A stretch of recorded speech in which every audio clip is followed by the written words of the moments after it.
ജയസൂര്യയോട് ഭാര്യ സരിത അന്നേ പറഞ്ഞു, നിന്നെ കെട്ടിയാൽ പെടും. നന്നായി അടുത്തറിഞ്ഞ് നല്ലോണം പ്രേമിച്ച് ഒന്നുമല്ലായിരുന്ന കാലത്താണ് ജയസൂര്യയുടെ ഭാര്യയായി സരിതയെത്തുന്നത്.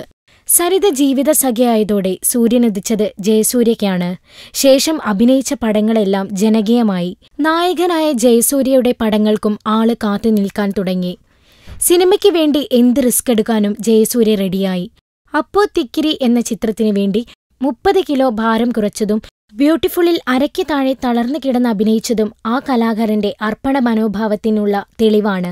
ഷാജി പാപ്പനായി വന്ന 2 ചിത്രങ്ങൾ, ആട് ഒരു ഭീകരജീവി, ആട് 2ാം ഭാഗം.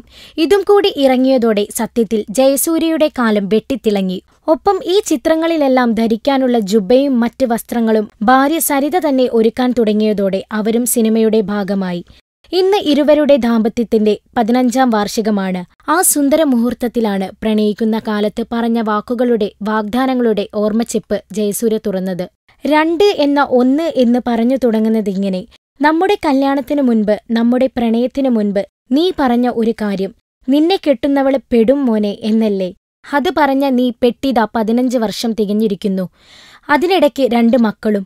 പണ്ട് ഒന്നുമല്ലായിരുന്ന കാലത്ത് ഞാൻ നിനക്ക് തന്ന ഒരു വാക്കുണ്ട്, നിന്റെ മുഖത്തെ ചിരി മായ്ക്കില്ലെന്ന്. അതിതാ പാലിക്കുന്നു. ഒരു പുരുഷനെ സൃഷ്ടിക്കുന്നതും പൂർണ്ണതയിലെത്തിക്കുന്നതും സ്ത്രീയാണെന്ന് ഞാൻ വിശ്വസിക്കുന്നെന്നും ജയൻ കുറിക്കുന്നു. എന്തായാലും സരിത പെട്ടു. സന്തോഷത്തോടെ ഇനിയും ജീവിക്കുക. Film quote. നമ്മൾ സബ്സ്ക്രൈബേഴ്സ് 6 ലക്ഷമായിരിക്കുന്നു. നന്മയും തിന്മയും അടയാളപ്പെടുത്തുന്ന എല്ലാവർക്കും നന്ദി. നിങ്ങളും ബെൽബട്ടൺ അമർത്തോ. നല്ല വാർത്തകളുടെ നോട്ടിഫിക്കേഷൻ ഉടനെത്തും. വിശ്വസിച്ച് ഒപ്പം നിൽക്കുന്നവർക്ക് ഒരിക്കൽ കൂടി നന്ദി.